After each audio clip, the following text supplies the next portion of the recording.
এক গভীর জঙ্গলে ছিল একটা চালাক শিয়াল আর একটা অহংকারী বাঘ। শিয়াল ছিল ছোট, কিন্তু তার বুদ্ধি ছিল খুব বেশি।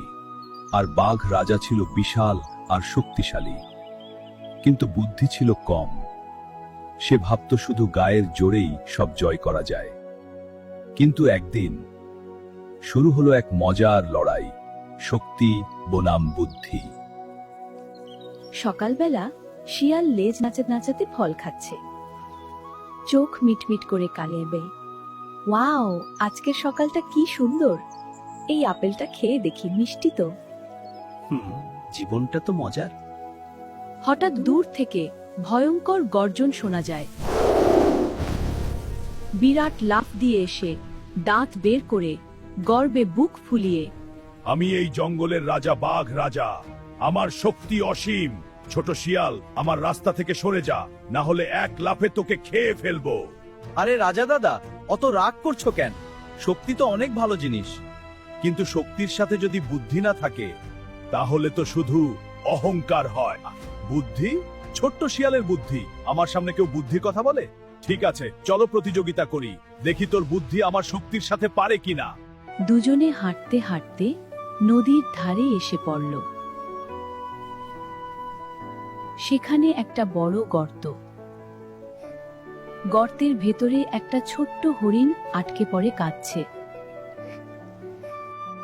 বাঁচাও, বাঁচাও, আমি পড়ে গেছি, উঠতে পারছি না।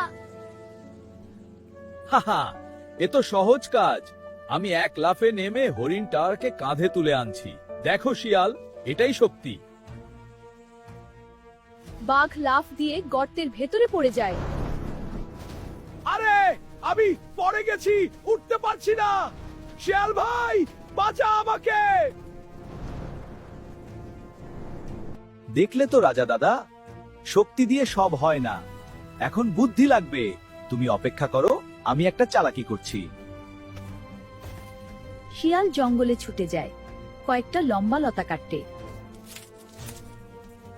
তারপর লতাগুলো নিয়ে আবার গর্তের কাছে ফিরে আসে।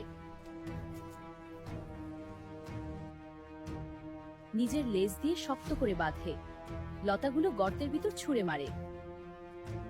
রাজা দাদা, এই লতাটা ধরো, আমি টানছি। 1 2 3।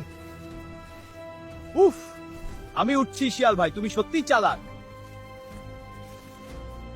ধন্যবাদ শিয়াল ভাই, ধন্যবাদ রাজা দাদা, তোমরা দুজন মিলে আমাকে বাঁচালে।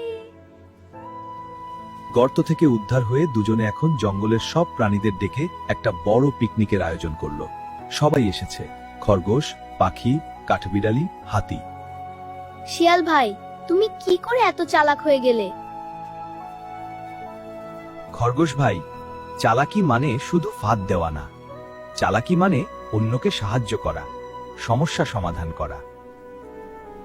আমি আগে খুব অহংকারী ছিলাম, ভাবতাম শুধু আমার শক্তিই সব। কিন্তু আজ শিয়াল ভাই দেখিয়ে দিল, বুদ্ধি ছাড়া শক্তি অন্ধ। শিয়াল ভাই, তুমি না থাকলে আমি আজও গর্তে আটকে থাকতাম। রাজা দাদা, তুমি তো আমার বন্ধু। বন্ধু থাকলে কোনো সমস্যা বড় হয় না।